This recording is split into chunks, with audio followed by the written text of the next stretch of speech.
자, 여러분. 오늘 우리가 함께 들여다볼 이야기는 오길남 박사의 가슴 아픈 회고록, 잃어버린 딸들, 회원 규원에 담긴 내용입니다.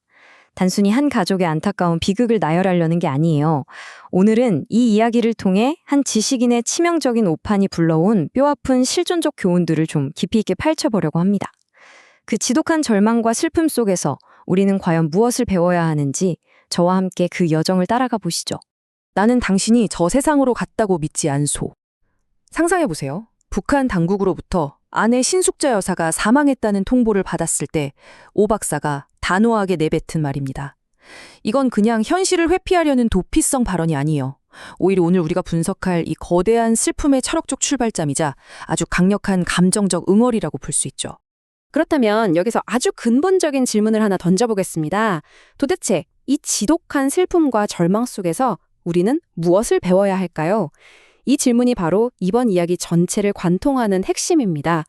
한 지식인의 잘못된 선택이 사랑하는 가족을 완전히 파멸로 몰아넣었을 때 살아남은 자는 어떻게 그 끝없는 절망 속에서 희망의 끈을 붙잡을 수 있었는지 그 과정을 따라가 보겠습니다. 첫 번째로 짚어볼 부분은 바로 파우스트적 선택과 비극입니다. 악마에게 영혼을 팔아넘긴 파우스트처럼 모든 비극의 씨앗이 된 그 운명적인 거래의 순간부터 살펴볼게요. 사건이 흘러가는 과정을 보면 정말 숨이 턱 막힙니다. 1970년대 독일에서 고군분투하던 유학생 시절부터 시작해서 1985년 11월에 온 가족을 이끌고 평양으로 월북을 결행하죠. 하지만 불과 1년 뒤인 1986년 11월 덴마크에서 극적으로 단독 탈출을 하게 됩니다. 그리고 오랜 시간이 흘러 1992년이 되어서야 한국으로 돌아와 이 끔찍한 진실을 세상에 폭로하게 된 겁니다. 아니, 수리 경제학 박사씩이나 되는 엘리트가 대체 왜 그런 치명적인 오판을 했을까? 다들 궁금하시죠? 현실은 너무나 가혹했습니다. 최고 수준의 교육을 받았음에도 극심한 빈곤에 시달렸고 설상가상으로 아내의 건강마저 심각하게 악화되어 있었거든요. 북한 공작원들은 바로 이 지점을 파고들었습니다. 대학 교수직과 최고급 무상 의료를 약속한 거죠.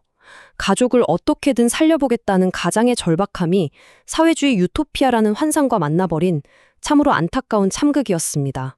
두 번째로 넘어가서 이 비극 속에서 빛났던 아내 신숙자 여사의 믿을 수 없이 숭고했던 도덕적 결단에 대해 이야기해보겠습니다. 막상 평양에 도착해보니 현실은 어땠을까요?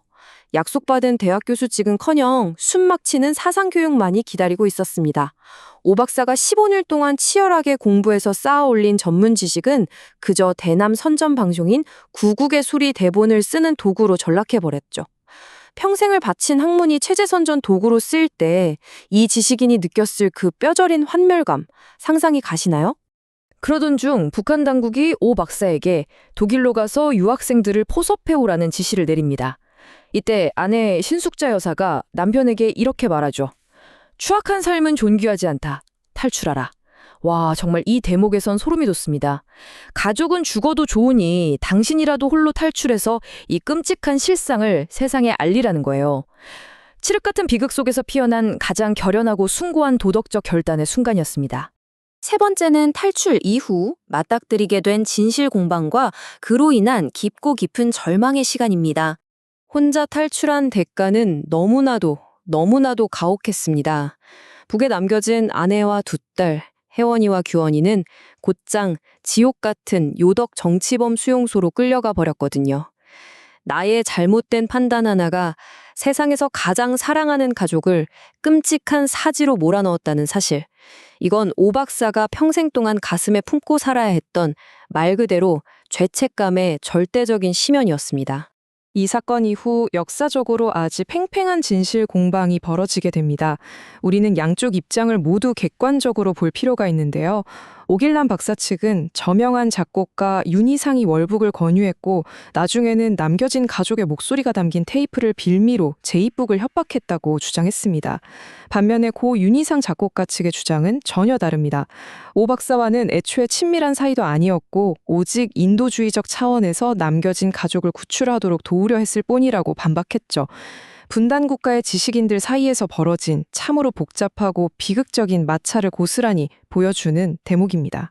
네 번째 주제입니다. 그렇다면 인간은 이런 상상조차 하기 힘든 절망 속에서 도대체 어떻게 버텨내는 걸까요?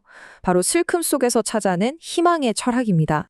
여기서 실존적 부정이라는 아주 중요한 개념이 등장합니다. 서두에 오 박사가 아내의 죽음을 인정하지 않았다고 했잖아요. 그건 정신이 나가서 현실을 부정하는 게 아니에요. 타자를 망각이라는 진정한 죽음으로부터 보호하기 위해 아주 필사적으로, 의지적으로 죽음을 거부하는 겁니다. 사랑하는 사람의 존재를 끝까지 지켜내려는 그만의 가장 강력한 방어 기제인 셈이죠. 여러분, 10이라는 숫자, 이게 대체 뭘 의미할까요? 바로 감자 10kg입니다. 절망적인 밤마다 오 박사가 뜬 눈으로 밤을 새우며 수용소에 갇힌 아내에게 어떻게든 제발 보내주고 싶어 했던 간절한 마음의 크기입니다. 철학자 에르네스트 블로어가 말하는 희망의 개념을 보면 딱 이해가 가실 겁니다. 살아남은 자에게 진정한 희망은 무슨 거창한 정치적 구호가 아니에요.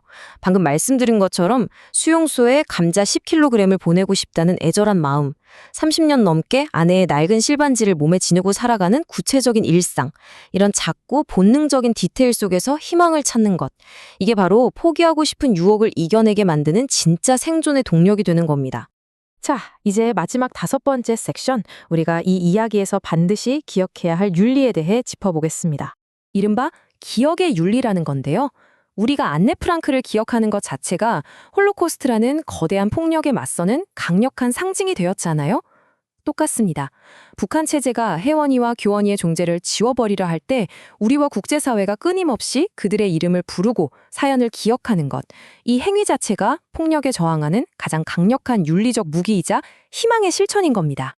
지금까지 나눈 이야기의 층위를 쭉 종합해보면 이 사건은 결코 한 지식인 가족의 사적인 비극으로만 끝나지 않습니다. 정치적으로는 보편적 인권의 문제이고 윤리적으로는 인간 존엄성을 지키는 일이며 개인적으로는 사랑을 동력으로 한 실종적 인내고 역사적으로는 망각에 대한 거대한 저항입니다. 지식인의 절망과 오판에서 출발했지만 결국 우리가 도달해야 할 곳은 이렇게나 거대하고 보편적인 가치들인 거죠. 마무리하면서 원문이 우리에게 던지는 이 묵직하고 도발적인 질문을 여러분 가슴속에도 남겨드리고 싶습니다. 여러분은 자유의 가치를 얼마나 소중히 여기시나요? 그리고 우리는 이 비극을 어떻게 함께 책임져야 할까요? 지식인의 깊은 슬픔과 절망 속에서 우리가 무엇을 배워야 하냐고 묻는다면 바로 이 질문에 대해 스스로 치열하게 고민하고 답을 찾아가는 과정, 그 자체에 있다고 생각합니다. 타인의 고통을 외면하지 않는 책임감, 그것이야말로 이 거대한 비극 속에서 우리가 기필코 찾아내야 할 진짜 희망일 테니까요. 오늘 우리가 나눈 이 이야기, 여러분은 어떻게 기억하시겠습니까?